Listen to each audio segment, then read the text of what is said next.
Hello and welcome everybody to one of our regular now Zoom webinars presented by UK in a Changing Europe.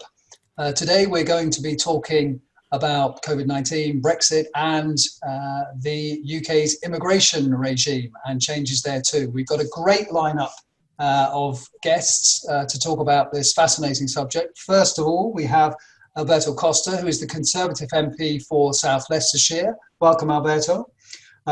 We also have with us Professor McLaren from Leicester University. We have UK in a Changing Europe's very own Professor Jonathan Portes. And we also have from the Migration Observatory, Marina Fernandez, Reino. Welcome to all of you. The way that we work these webinars is we ask each of our guests to talk to us for just under 5 minutes, just to present some of their thoughts on the topic. And then when we have run through those, we open it up to questions. And we've had plenty of questions from those of you who have registered for this event. And I'll be trying to get through as many of those as I possibly can in the next hour. So we will run until 1 o'clock. Welcome again, whether you're watching this on Zoom or whether you're watching it on YouTube or whether you're not watching it live but you're watching it later. You can find all of our videos on our YouTube channel and we've got some great events there and some great events coming up. So if I can move first of all to Alberto Costa. Alberto, some of your thoughts on this topic. Well, good afternoon to you, Tim. Good afternoon to my fellow panelists and most importantly, good afternoon to all those watching this webinar. Look, immigration has been, for me personally, an uncomfortable subject matter, probably because I'm the son of immigrants and I well recall 1970s Britain. It's a very different Britain 40, 50 years ago, not quite the cappuccino culture that we have today. And immigration, when it was discussed back in the 70s and 80s, there was racism in debates and discussions back then. But fast forward the clock to 2016, we had the EU referendum. I voted to remain, but I promised my constituents that I would respect the result, and I've done so. And more importantly, I've listened to constituents and other stakeholders about the issue of immigration from both sides of the equation. Some people have got some very basic views about immigration. Some of them are a fearful view that perhaps there are too many migrants, perhaps that number of migrants is impacting negatively on the allocation of public service resources. And there are other people whose views are that immigration should be unhindered, we should have a borderless world, and that movement of people should be free across the globe because that's a positive thing. My own view is that immigration, as with any subject matter, has to be discussed on a moderate basis. We have to listen to people's concerns, but we also have to lead. And we have to explain genuinely the advantages of immigration and perhaps address some of the concerns that people have got in respect of the perceived disadvantages of immigration. And I think that the referendum result now presents the government and our society with an opportunity. Whatever your views on Brexit are, I think the opportunity is this, that we can look at the current immigration bill that's had its second reading in the House of Commons. I gave a speech during that second reading about the question of citizenship and how we can best ensure that whilst welcoming immigrants to the United Kingdom, wherever they happen to come from, that we should try and have a policy which genuinely encourages not just integration, whatever that might mean, but to give rights and responsibilities. And I cannot think of any greater right and responsibility than the right and responsibility of being a full citizen of the country that one makes one's home. Citizenship, of course, in this country can lead to a whole host of rights and responsibilities. One of those is the right and responsibility to vote in the Westminster franchise, which I think would be very welcome for those citizens who are either not British currently or not part of the Commonwealth, who many of whom have the right to vote in Westminster elections. I'm thinking of EEE migrants, I'm thinking of Americans, Australians, Canadians, New Zealanders, who make Britain their home. I want to see a positive policy that addresses citizenship and makes them feel very welcome indeed. So I do think we have a positive opportunity, and I want to be following any opportunity that I can avail myself with in the House of Commons to ensure that whatever immigration policy we have post-COVID and post-Brexit, that it is a welcoming one and one that meets the needs of the whole of the United Kingdom. Thank you.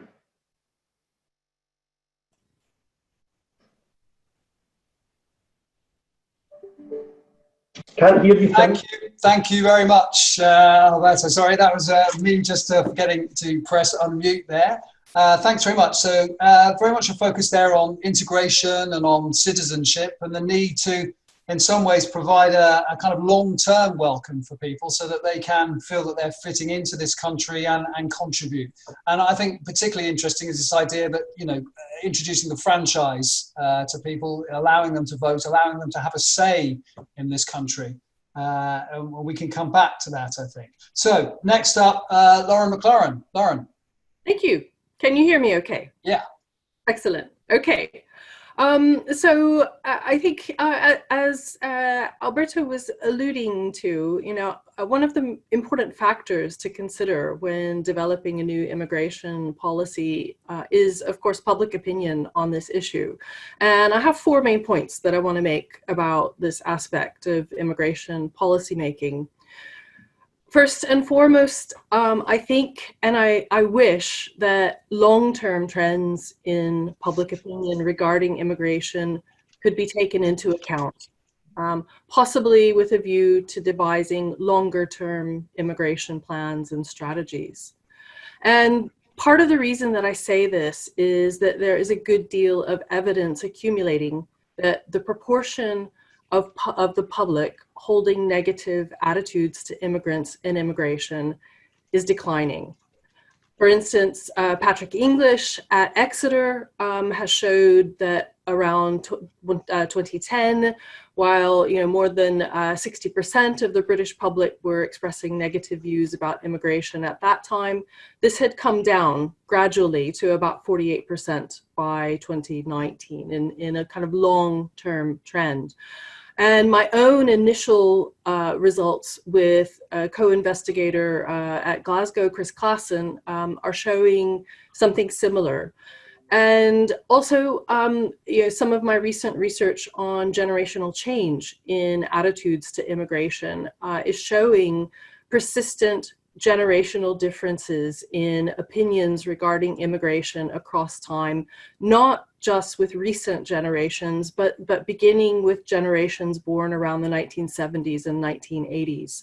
So all of this, I think, means that restrictive immigration policies now may be out of step with public opinion on this issue in the very near future. My second point is that, of course, it is understandable that in a democracy, governments need to also be concerned with the here and now, more precisely, perhaps, the next election. And at this moment, while we, as a public, appear to be on the cusp of a transition to more positive views of immigration, we may not be there quite yet. And as we all know, I think we're still extremely divided about this issue.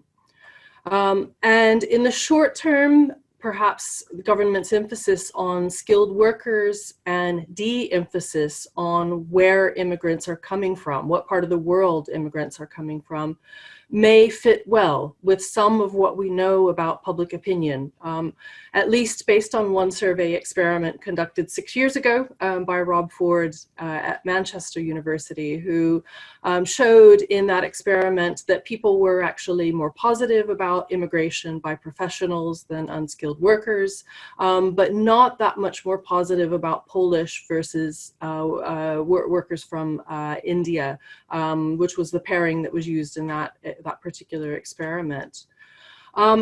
And indeed, British election study surveys conducted throughout 2019 were showing that actually the majority of the British public, about 53%, were leaning towards saying that immigration has actually been good for the British economy. So my third point is this. As we've seen, this current COVID-19 crisis has produced a sense of great appreciation for key workers. And that perhaps was partly led by the government's initial messaging regarding saving the NHS, right? This has also been an opportunity to help the public develop an appreciation for others who we have come to realize are also key workers in the economy. Delivery drivers and the packers in the supermarkets and agricultural workers, many of whom are immigrants and presumably would not be classified as skilled or professional workers. And for some, I think this is raising worrying questions about how we in the UK are going to function in the short term while we're in the midst of one crisis already and at the point when we are no longer allowed to have help from people who weren't necessarily born in this country. And until recently, COVID-19 and the apparent goodwill towards the government appeared to have provided an opportunity to try to explain this to a potentially sympathetic public. Though perhaps the moment has been lost, which is a little unclear right now.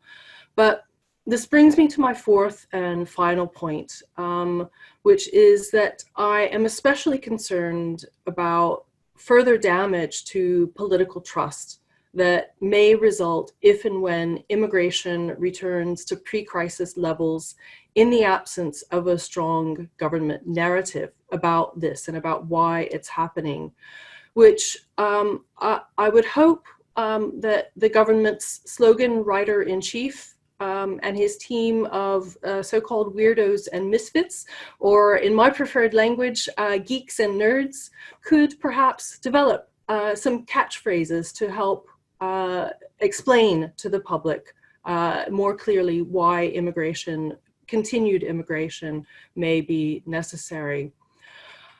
Perhaps most importantly, for a government concerned with the short term, the trends in greater tolerance or trends towards greater tolerance of migration that I mentioned at the start here could mean that a revised slogan and narrative could actually resonate well with our increasingly tolerant public. Thank you.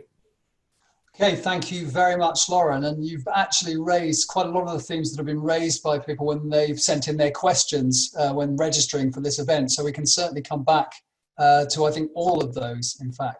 Okay, so now over to Jonathan, your thoughts.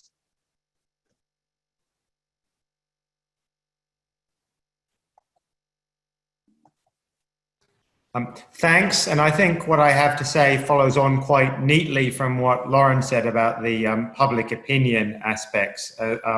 So what difference does COVID make to the likely future of immigration in the UK?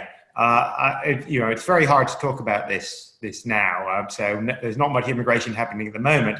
What happens when restrictions are eased and travel returns, even if it's perhaps in a restricted form? What will have changed? So, I mean, in the US, Trump has used the Chinese virus as a good excuse for the restrictions on immigration that he wanted to announce anyway. There are those who argue that restrictions on immigration will outlast the pandemic itself because of the impact on the economy and the labour market. I think this is unlikely in the UK. There's no doubt that international travel for immigration, but also business and tourism, will take some time to recover. But the UK is exceptionally dependent on international travel and connectivity in the way that the US isn't. And I think that means that the imperative on us to find a way of getting people, allowing people in, is likely to take precedence. We've already seen that in the last few days with the pushback against the quarantine threshold, the quarantine measures. But I think perhaps, and this relates very much to what Lauren said, an interesting other aspect is that the government system, as many people said during and after the referendum, the idea was based on this idea that, you know, under free movement, we had to take anybody. But under a new, more selective system, we could choose. We could select the people that we wanted and not the people we don't want. And the problem, as I observed at the time repeatedly about that, is that that's not the way it works. You don't choose immigrants. You can choose to allow immigrants in or not, but immigrants choose you. And Lauren's point about how, you know, there is an increased appreciation of the need for migrant workers across a whole range of sectors, not just skilled as defined by the government system, but more broadly. Recognizing that need does not mean those people will come, particularly in a post-COVID world. And that takes me on to the government's new system itself. And what I describe as the mismatch between the government's overall economic philosophy and what the system as currently devised looks like. The system that we currently have looks like that you would ask a bunch of labor market economists like me to come up with, which is not surprising because it has been drawn up by a bunch of labor market economists like me. That is, the measure of people's value is primarily their market value is determined by salary, with everything else being slightly secondary. And if you're a liberal small L market economist and you think that you want a selective immigration system, it's not surprising you go for a system that looks like that. It's minimizes the judgments and choices that are needed to be made by people in Westminster and Whitehall on who should be allowed in. But the problem is we don't have a liberal free market government. We have a government which, as Simon Jack observed in the Times today, wants a greater role for the state in shaping the UK economy than any other in my adult lifetime. We have a government which is explicitly wants a strategy that is based around, for example, re-leveling up, rebalancing the economy on a geographical level on the one hand, and also about making the UK a global leader in certain aspects, data science, artificial intelligence, and so on. And it is far from clear that the basically market-oriented system that the government has come up with is one that is going to allow the government to pursue this strategy. So I think there is a big potential conflict here, and how it is resolved is over the next few months, to the extent to which we have an immigration system that requires active policy, including an element of planning and picking winners in immigration, as in the other areas of policy where government wants to do that. That, I think, is going to be a very interesting set of conflicts over the next few months and years. So I'll leave it there. Thank you. Okay, thank you very much, Jonathan. And last but not least, Marina, your thoughts?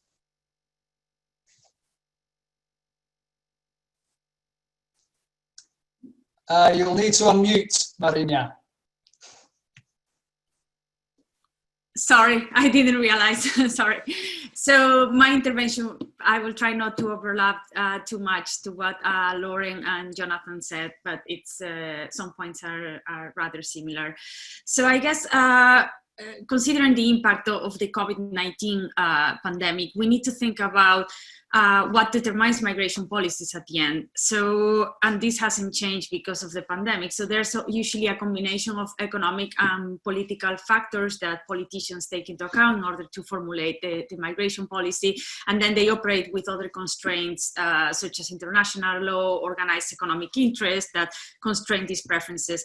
But in terms of economic impacts, this crisis has put in terms of the public opinion the value of key workers, but the economic value of these workers hasn't changed. So the government, and as Jonathan mentioned, labor economists already knew the value that high-skilled workers, low-skilled workers in different sectors had before this pandemic. So in general, we know that all countries have, so not only the UK, but had tried to restrict numbers on low-skilled labor migration because it's considered that this migration doesn't bring much value to the country, which is something that we can discuss, but mainly in economic terms. But in political considerations that the government made, it has, as the previous opponents mentioned, a key value, the public opinion. So what the public opinion thinks about different types of workers from different countries. So different factors play here. So whether the public opinion has preference for workers from certain countries, like European countries or non-European countries, or whether they prefer high-skilled or low-skilled migrants. And in general, we know that all, as Lauren mentioned earlier, the public opinion has a preference generally for high-skilled migrants. So that has been one of the reasons why the governments, including the UK government, had restricted low-skilled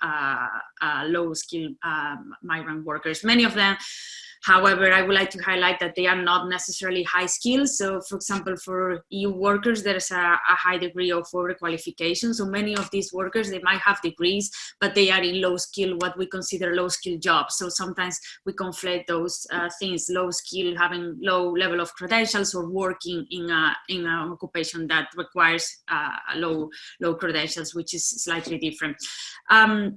But what the COVID-19 maybe has brought is a change in public opinion. So not only there was already a trend of the negative attitudes towards migration declining, but we know that I don't know if there has been so many investigations during these months, particularly seeing how the public opinion changed towards particular low-skilled workers, especially workers in key sectors of the economy. But that might have produced a change in the actual immigration rules that are finally passed. Because at the moment we only have a policy statement. We don't know in the following months if some changes might be considered. For example, changes in terms of rights, that not only in terms of numbers who are admitted to the country, but also in terms of rights that are given to the migrants that are already in the country. We have already seen some proposals for this, like for example, the NHS surcharge for certain types of workers. The government announced that they will have to pay that, but certain organizations are pushing to actually scrap the NHS health surcharge for all migrants. Also, the NRPF condition that is attached to most grants of leave in the UK is very much under discussion. So not only in terms of who are admitted to the country, but in the following months, we might see changes because of this, let's say, change in public opinion that is. It seems that it's occurring. We might see changes in terms of rights that migrants that are already here. Also in terms of, for example, restrictions to family reunion, which has been very much discussed in the press, also in the political debate, or the issue of the citizenship fees or the fees that migrants have to pay to have permanent settlement in the UK. So these are important factors that might also change, and probably we need to consider if the COVID-19 might have an impact, because in terms of public opinion, because we know that in terms of rights, it's mainly the public opinion that has a relevant influence on what the government does. Finally, maybe the last point that I would like to make is that whether this COVID-19 pandemic has bring new information about whether migration policies should adapt to particular cases like pandemics or emergencies, and why and the extent to which the government can actually adapt the migration policies to these unexpected events or situations like this pandemic. Obviously, it's difficult to calibrate the migration policy in order to adapt to all possible changes that might occur, especially if they are unexpected. But there might be some policy options that the government might consider, and of course, each policy option has its advantages and disadvantages. Some people have mentioned the temporary schemes for workers in particular occupations, but obviously it's very difficult to tie a worker to this specific occupation indefinitely, especially if the conditions of this occupation are particularly bad. And I'm thinking now, for example, the case of care workers. If it's very difficult to attach a worker to a particular occupation if this occupation is not attractive for them, and also how to decide whether we have certain industries are prioritized. For example, why consider that certain industries have a preference or have a, let's say, a shortage, and there should have a special program to admit workers into their industry. So it will be probably very difficult to decide which industry is more essential than the other. So at the end, also there's the risk of exploitation when you admit workers only to work in temporary particular industries, and this is something that most temporary studies on temporary labor migration programs have shown. So there are several options that the government have considered, but also there's this there's the consideration whether actually we need, or to what extent the government needs to change its migration policy to adapt to unexpected changes of circumstances or peaks of labor demand, and whether this can be met with the workforce that are already here in the UK. So these are just some points for debate that we might discuss later. Yeah. Okay, thank you very much, Marina. So I will go to some questions from our audience in a moment, but I'd like to start off by asking Alberto a question.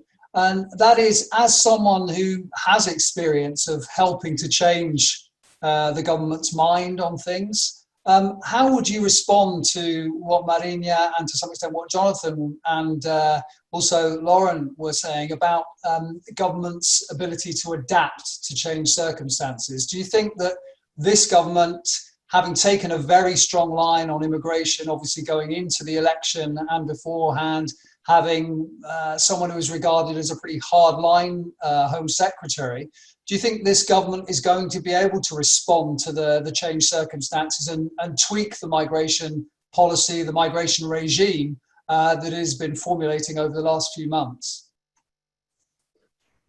So I think the answer to that is yes, and we only witnessed that very recently with the change to the charge that NHS and related staff would have to pay for health insurance. So things can change very quickly indeed.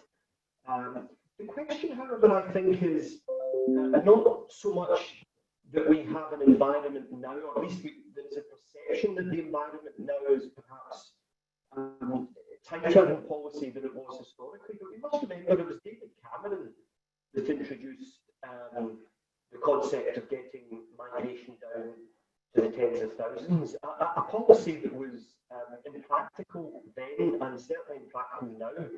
And Boris has not had that policy.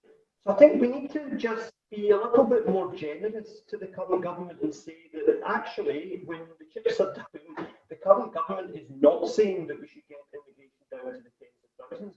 The word that has been consistently used by this government and post the EU referendum is control. Now, we may disagree with those who thought that under EU membership there was absolutely no control of the movement of people. We know that there was such control. We know that if one was not exercising treaty rights, then a member state could remove that individual.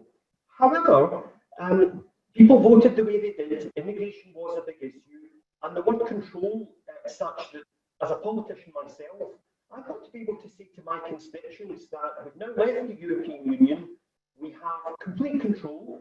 It is for the UK Parliament and UK government ministers to decide on numbers, on industries that may have exemptions, and on which type of country citizens need visas, and to decide ultimately on citizenship policies, for example, on the rights that one acquires on becoming a citizen. So the key question here is control, and I think we're certainly seeing that debate in the House of Commons. The Home Secretary does have her views, and rightly so, every politician should have their own views, but that doesn't mean that the Home Secretary check to do what she wants. She has to be scrutinised, and she is being scrutinised. And the Prime Minister, actually, from my own personal interactions with the Prime Minister, he is as liberal about migration as he always was as Mayor of London. We may have disagreed over Brexit, but we don't disagree over the value that immigration brings to our country. But we must give those people who voted for Brexit, at least in respect of immigration, we must give them the respect that Britain has full control over immigration. That is not to mean that we put up the drawbridge. Okay, thank you, Alberto. And can I just say, maybe if you can lean forward slightly when you're speaking, just to improve the sound slightly. But actually, I've now got a question for Jonathan and to some extent Marina as well. Alberto talked about citizenship. And I wondered, Jonathan, if you could say something about the importance of the, as it were, citizenship offer that the UK makes, both to people who are already here, but also to people who are thinking of coming here. How much does that affect what you called people choosing us as a destination to come to live and work? I think it does, and this is one of the big risks the UK faces. It's twofold. First of all, free movement has gave us a very, like the rest of Europe, a very generous offer. You could come here, you'd be treated effectively as a citizen, and in due course you could become a citizen if you want. We're now withdrawing that, and the line that some people take, well, you know, we'll still get the people from Europe we want, we just won't get the ones we don't want, isn't going to work because we are going to be giving a much less generous offer to Bulgarian neuroscientists or German investment bankers or whoever it is we think will still be allowed in under the new visa rules, but under much less favorable conditions they are now. We will be charging them to come, we'll be charging them to stay, we will be imposing the double taxation system that the so-called NH surcharge imposes, and we'll be charging them an awful lot for citizenship. So obviously we've made the offer considerably less favorable in that respect. And I think, you know, Alberto has done some very good work on this, but the fact is that the UK's treatment of migrants in terms of visa fees, the NHS surcharge and so on, compares very unfavorably in a number of respects to countries with whom we will be competing for the people that we want, whether that is key workers, academics, researchers, and the rest of it. And I think that's something the government, at the moment, I agree with Alberto that, you know, this government does have the space to be relatively liberal and flexible, and the instincts of the Prime Minister, and some of those at least in government, are that way.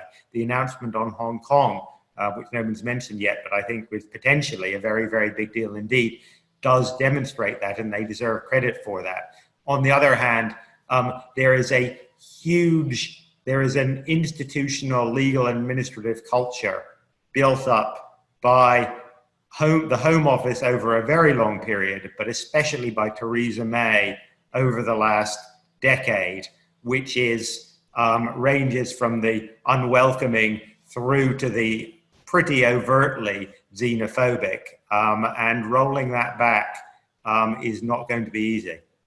Okay, thank you very much. Marina, have you got anything to say about the offer of citizenship in the long term? Does that encourage people to come in? You were concerned very much about sort of people coming in temporarily and the possibilities for exploitation there. But I just wondered how much a policy which allows people to get citizenship quickly and easily actually helps you attract the kind of people that you want in the first place.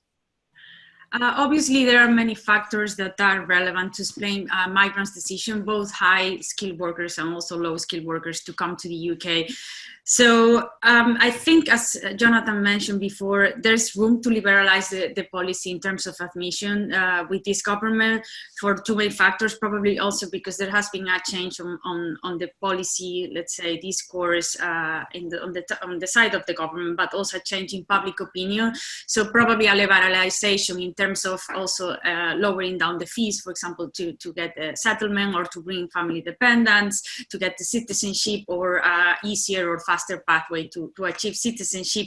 There's room to do that, probably because there's not a negative discourse around migrants exploiting the welfare benefits, for example, and that was one of the reasons why we have all these fees and the health surcharge for migrants and NRPF conditions, which obviously make UK less attractive for low-skilled migrants, but obviously academics or other high-skilled migrants might take into consideration other factors. This obviously plays a role. It's very difficult to say how much of a role that plays, but that's something that all countries do. In general, we observe that all countries, high-skilled migrants, there's easier pathways to legal to citizenship. They usually have more benefits compared to low-skilled migrants.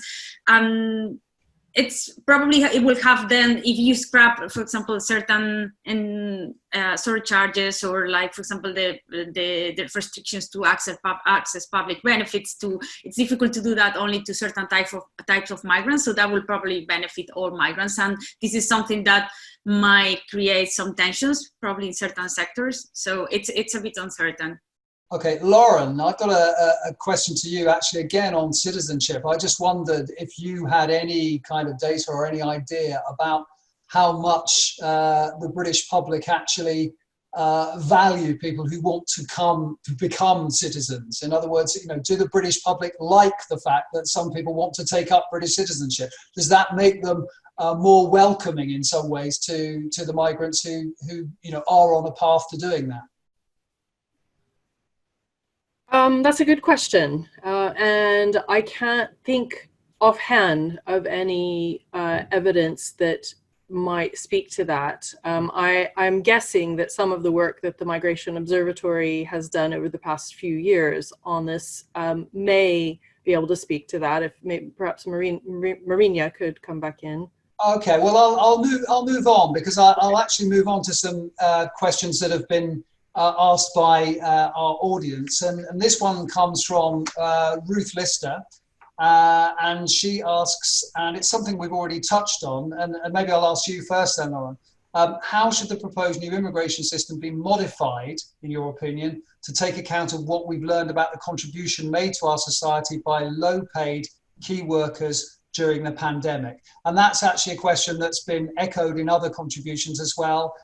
John Bloomfield asked a little bit about that, and so did a couple of our other questioners, Vicky Hage being one of them. So given that we've had COVID-19, or we're still living through COVID-19, and given that that has, as you suggested, changed the perception perhaps among the public about what constitutes a good migrant, how do you think the government should actually change policy to account for that fact? Not being an immigration policy expert on the details of immigration policy, it is difficult for me to say how bits of it could or should be tweaked. Jonathan mentioned, for instance, the idea of perhaps considering other sectors besides the ones that were going to be privileged that should be allowed. But of course, it's hard to imagine all of the sectors. This is obviously a problem with government planning in detail of these kinds of things, kind of Soviet style planning of immigration policy. And there are many other sectors we haven't even talked about, that have been extremely reliant, I think, on migrant labor. You tour places like Scotland, and you realize just how dependent that part of the world and other tourist sites especially are for migrant labor. Can a policy that tries to take into account every sector accommodate all of those needs? I don't know, and I don't know the extent to which other countries that might use a more laissez-faire market capitalist type of approach, whether that can actually work or not. But that seems like the logical way forward. Okay, makes sense. Jonathan, I wonder what you have to say about that. I mean, you've, I think, rightly in some ways criticised the fact that we have this quite rigid system. That's my dog, everybody. We have this quite rigid system, which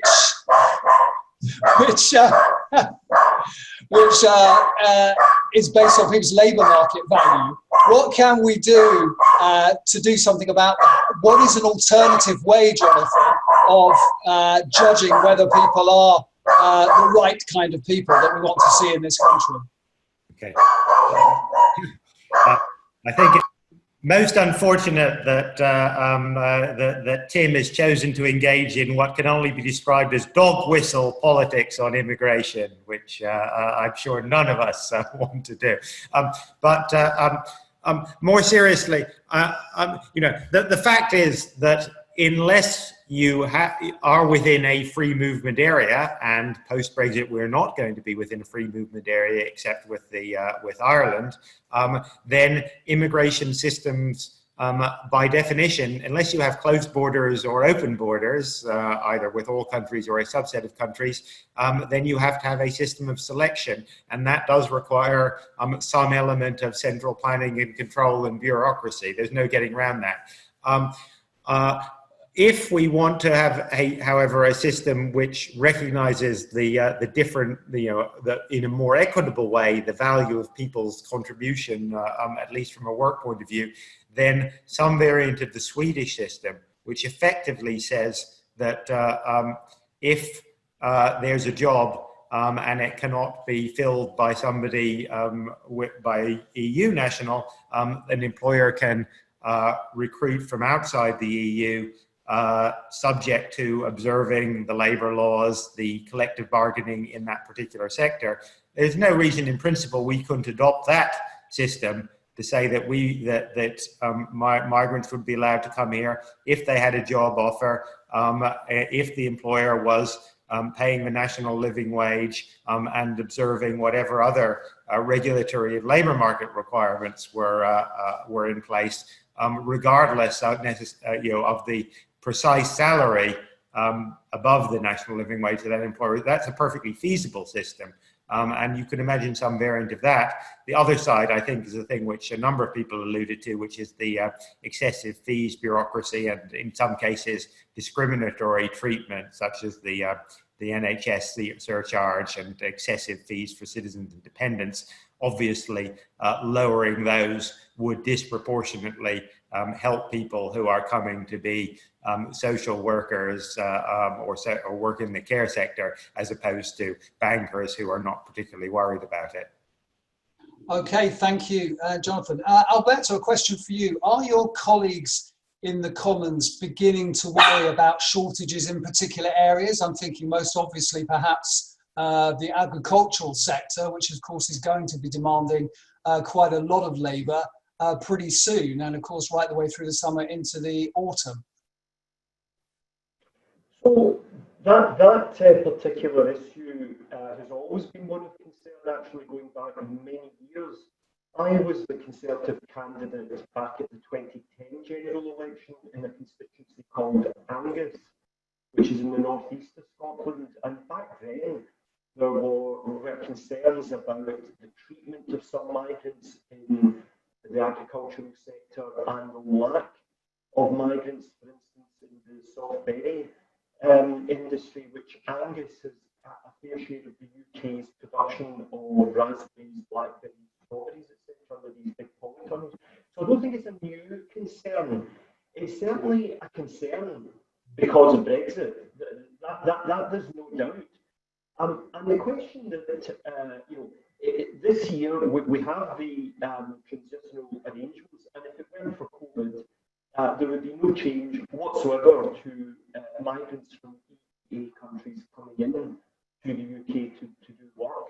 But clearly, the health crisis, which is not a party political issue, evidently, is one of concern. And but I have to balance that out as a politician, because I have had some constituents saying to me, why are we bringing in plane loads of people from X country or Y country to pick fruit or vegetables when we've got so many people furloughed that could perhaps be invited to do this? And explain to my constituents, you know, picking berries and picking fruit is not some easy, non-skilled job. It does require a skill, and it requires an efficiency in order to make the business commercially viable and sell to us the raspberries and strawberries, etc., at a reasonable cost. If you get unskilled people who are furloughed to do that work, I think the cost of potatoes and broccoli and all the rest will go much higher than they would otherwise be.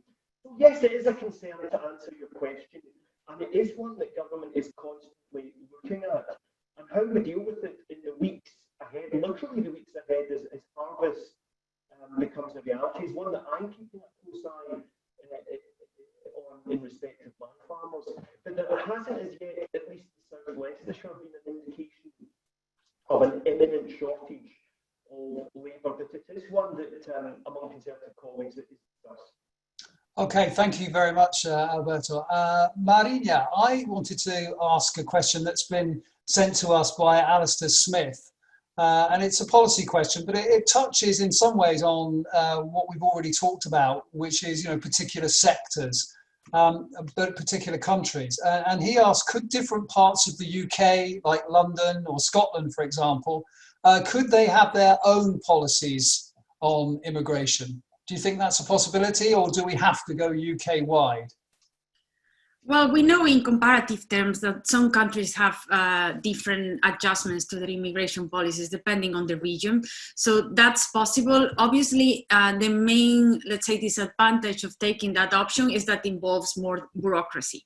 So usually when you have to admit workers, if you have to, let's say, force them to stay in particular regions where they admitted, being Scotland, Wales, or other regions, so they are not all concentrated in urban southern areas, like mainly London, you will have to look at that they are still living there, that you cannot obviously indefinitely force them to live there. Maybe that's only for a period of 5 years. Probably the main disadvantage is the bureaucracy that involves, but obviously this is an option that the government can take and other countries have taken. So it's just probably a trade-off between the efficiency and the bureaucracy that it involves. Okay, thank you very much. And now moving on to a question for Lauren, actually, because it's very much about public opinion. We've seen a pretty poisonous debate sometimes in this country about migration, and we have seen even during the COVID-19 crisis some politicians trying to politicise immigration, and most notably, as one of our questioners mentioned, Jonathan Harris, we've seen Nigel Farage, for example, turning up on the Kent and Sussex coast and talking about illegal migration. You mentioned the fact that public opinion has grown more positive over the last few years towards migration, but is there still a very strong potential for a populist politician like Nigel Farage or other politicians to mobilise voters with anti-immigration attitudes? Yes, I think there is. And that is mostly because when you look at the public opinion data on this, there is still a sizable proportion of those giving answers of don't know or uncertain. And it's sizable enough to, I think, to swing the overall majority one way or another. So yes, I think it is entirely possible for a charismatic politician to swing it in the other direction. And you know what we don't know a lot about yet, I think, is the extent to which a charismatic politician can swing it in the other direction.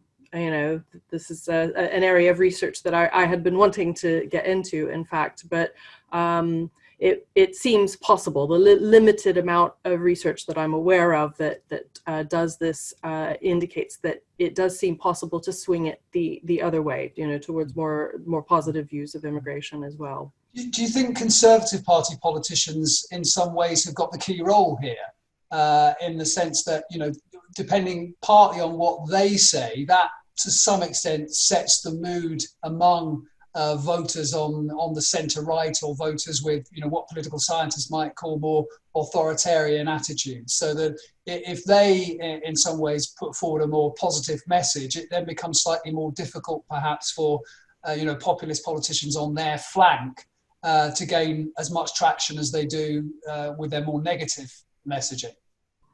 I think they do.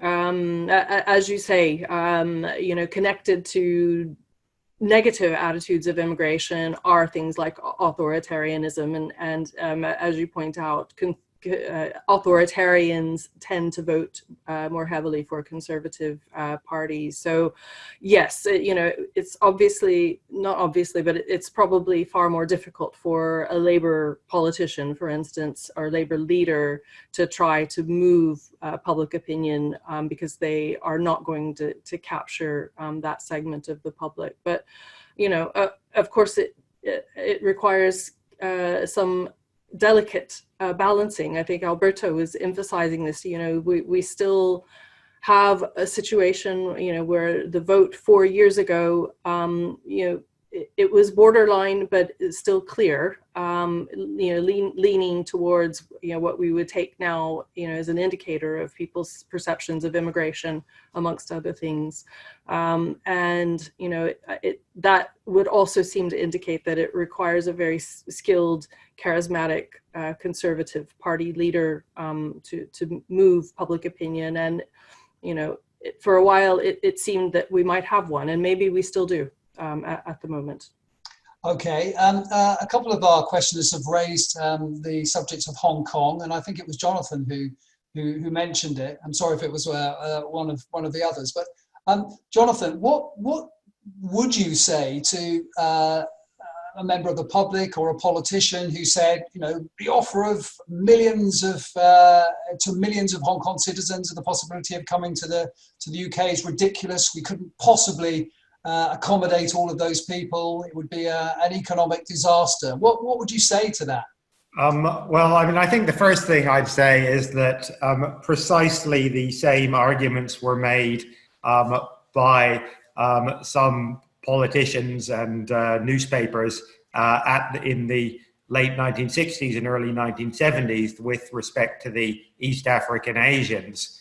The people who, of course, gave us Priti Patel, among many others who have contributed to the UK economy and British public life in a number of respects. That was extremely unpopular at the time. And it's a very clear analogy because it was a similar situation in that they too, their situation was again a relic of empire. Again, they had British passports, which the government chose to make retrospectively invalid for entry to the UK. And Ted Heath, a Conservative Prime Minister, took the honourable decision to allow entry to the Ugandan Asians against the opposition of Enoch Powell, who said that they weren't really British despite their passports and should go back to India, etc., etc. So we do have a good precedent here, and it turned out fairly well. I think also, realistically, the likelihood of the number of people coming here being in the millions or even the hundreds of thousands is relatively low, but it could be a significant number. The UK will cope. There will indeed be frictions and issues and problems, as there have been with every significant wave of immigration to the UK, if it is a significant wave, and we still don't know that. There will be issues and problems, but we will cope, and history suggests that we will cope reasonably well, and that in 30 years we will look back and say that was the right thing to do morally and politically, but it was also the right thing to do economically and socially.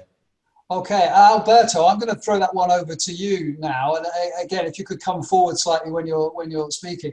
I wondered what you thought, in the sense that a lot of your colleagues now are very concerned about China and very pleased that Boris Johnson has, apparently anyway, begun to suggest making more of a generous offer to Hong Kong citizens. Do you think, though, that is to some extent all talk on their part, and if they seriously thought that hundreds of thousands of Hong Kongers would come our way, they would begin to think rather differently? Or am I being a little bit too sceptical or even cynical?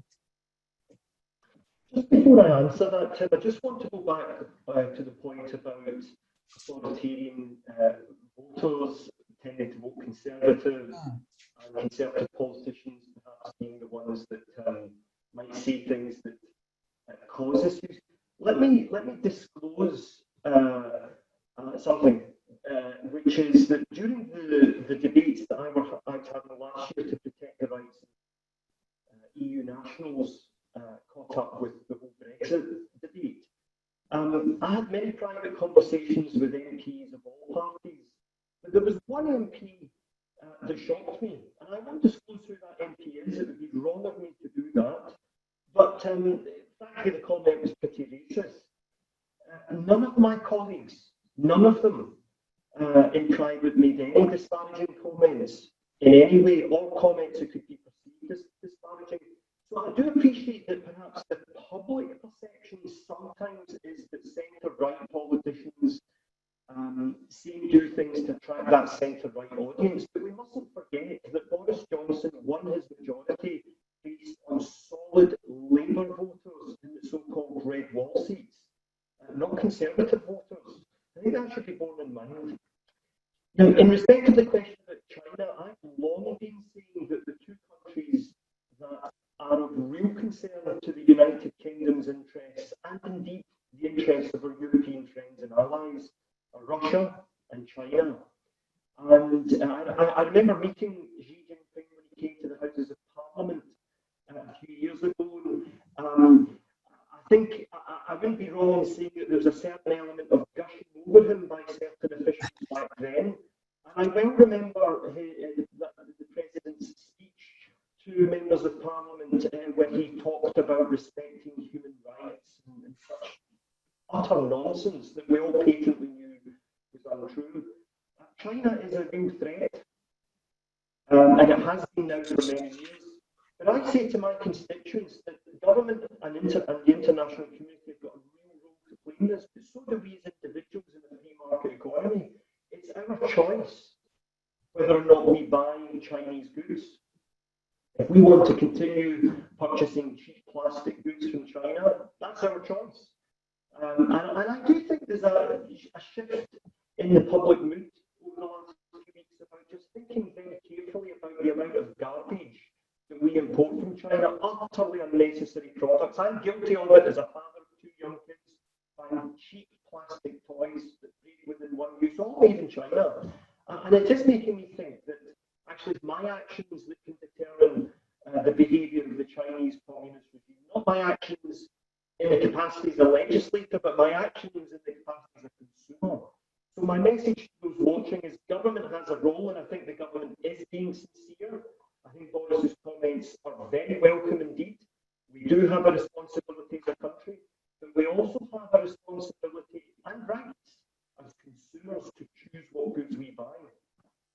Okay, thank you very much. Final question for perhaps Lauren, actually, and Marina, and to some extent Jonathan as well, because we're all working at universities, and we've had a question about foreign students.